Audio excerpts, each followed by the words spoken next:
This channel does not promote any violent, harmful, or illegal activities. All content provided by this channel is meant for an educational purpose only. নমস্কার, দেখছেন টিভি9 বাংলা। মধুকল্পিতার সঙ্গে রয়েছে আমি শুভজিৎ মিত্র। মধুকল্পিতা, ঘড়ির কাঁটা দুপুর 1:30 মানে দুপুরে super prime time 150 minute non stop bulletin, কোনো খবর রিপিট নয়। আমরা দুজন স্টুডিওয়ে রয়েছে, আমাদের সঙ্গে রয়েছেন আমাদের অন্যান্য সহকর্মীরাও রয়েছেন, সম্প্রীতি এবং আত্রেই। স্বাধীনতা দিবস উপলক্ষে থাকছে বিশেষ অফার আদি ঢাকেশ্বরী বস্ত্রালয়, গড়িয়াহাট ট্রায়াঙ্গুলার পার্ক।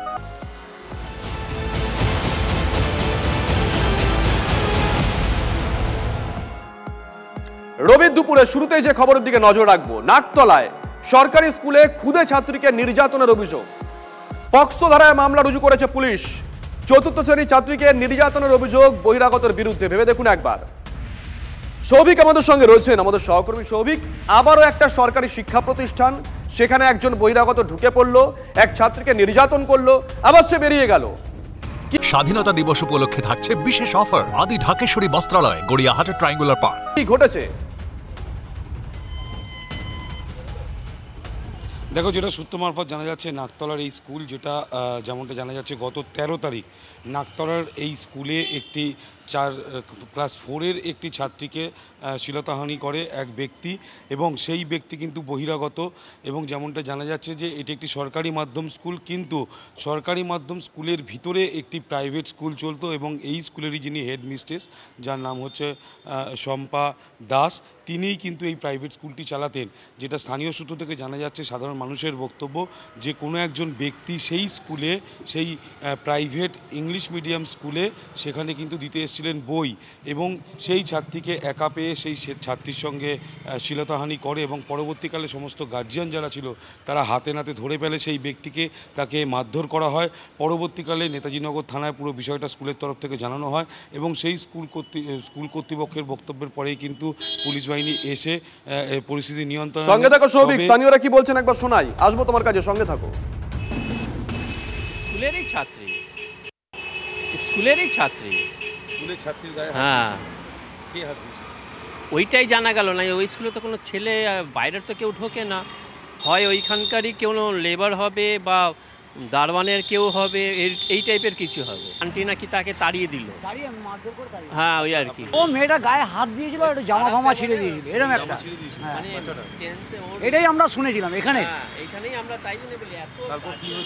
তারপরে দিদিমণি ধরেছে, ধরার পরে এখানে একটা মোটামুটি একটা বউ আসে এই স্কুলে, ও মারধর করেছে, মারধর করা দিদিমণি বলছে চলে যা, এখন তাড়ি চলে যা, ওকে পাঠিয়ে দিই। হ্যাঁ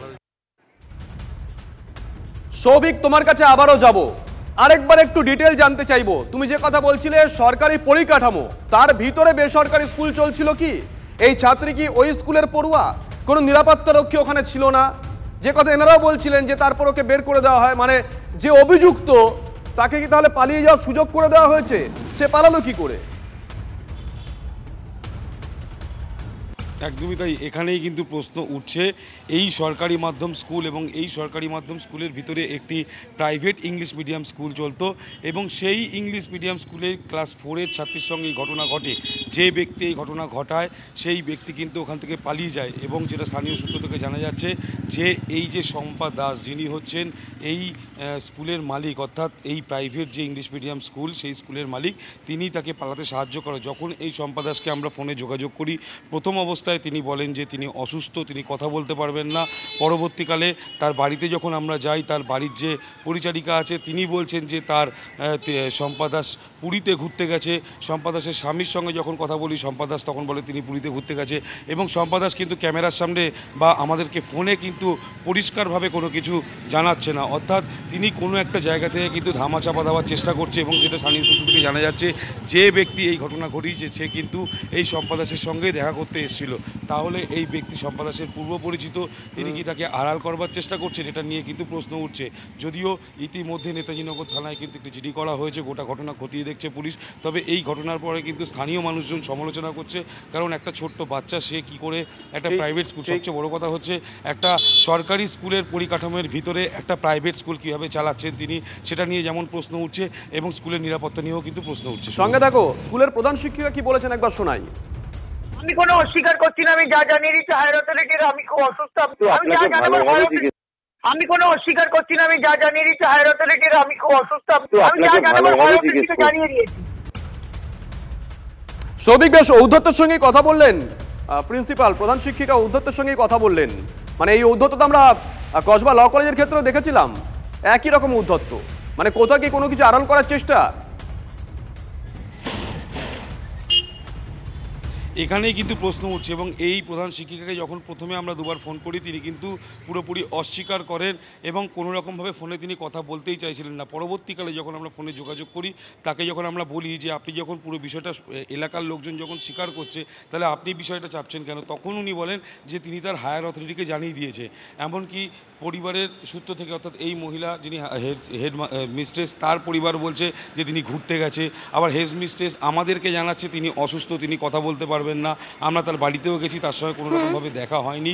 তবে একেবারে তুমি আমাদের সঙ্গে থাকো। আমাদের সঙ্গে রয়েছেন জাতীয় মহিলা কমিশনের সদস্য অর্চনা মজুমদার রয়েছেন।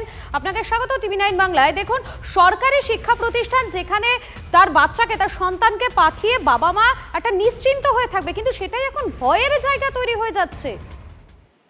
একদম, আমরা পরপর যেই ঘটনাগুলো দেখছি, সেই আরজি করের 1 বছর থেকে শুরু করে ল কলেজে কলকাতায়, আর এখানে একটা শিশু সে সরকারি স্কুলে আসছে, সেখানে পর্যন্ত তার উপর মলেস্টেশন, তার যে মানসিক চাপ, এই শিশুটি নিয়ে সে সরকারি স্কুলে পড়তে আসছে, এই পরিবেশ, তার মনের এই ভয়, এই আতঙ্ক, এই জিনিসটা মানে দূর করার বিনিময়ে সরকার এবং সরকারের হেডমিস্ট্রেস, সরকারের অথরিটি, পুলিশ প্রশাসন তারা চেষ্টা করছে যা হোক করে ধামাচাপা দিয়ে যাতে লোক না জানতে পারে, মানুষ না জানতে পারে। এবং এইভাবে পশ্চিমবঙ্গের কোনায় কোনায় সর্বত্র আমরা দেখি মেয়েদের ওপরে নানাভাবে অত্যাচার চলে।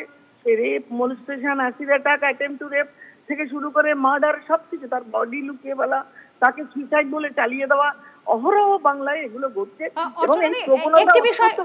একটি বিষয় জানতে চাইবো, এই যে ঘটনা ঘটেছে এর পরিপ্রেক্ষিতে আপনারা কি কোনো ব্যবস্থা, কোনো পদক্ষেপ নেবেন?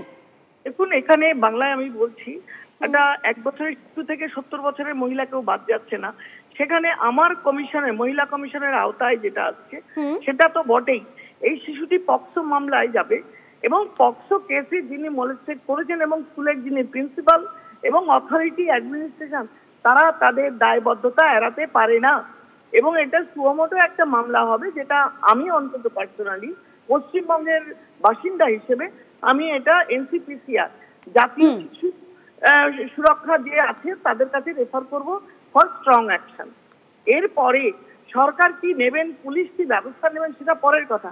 এখানে আদৌ নিয়মিতভাবে শিশুদের এই সম্বন্ধে শিক্ষা দেওয়া হয় কিনা, স্কুলে প্রশিক্ষণ দেওয়া হয় কিনা, সিকিউরিটি মেজার কি আছে, ক্যামেরা কি আছে, তাদের গাফিলতি কোন কোন জায়গায়, আগে অন্য মেয়েদের সঙ্গে এরকম ঘটনা ঘটেছে কিনা, সব মেয়েদের সঙ্গে ইন্টারাকশন করা প্রয়োজন। আমি সমস্ত রেকমেন্ডেশন দিয়ে এনসিপিসিআর এ পাঠিয়ে দেবো। এবং দেখুন, খুব দুঃখের, আমার ঘরের সন্তান আজকে স্কুলে গিয়ে যদি এই ঘটনা হয়, আমি আমার সন্তানকে বাঁচাবো কিভাবে? রাজ্য রাষ্ট্র তো পরে, মহিলা শিশু পরে।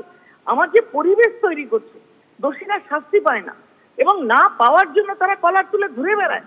আমরা এই পরিবেশকে আমরা সবাই মিলে এটাকে বন্ধ করতে পারি না?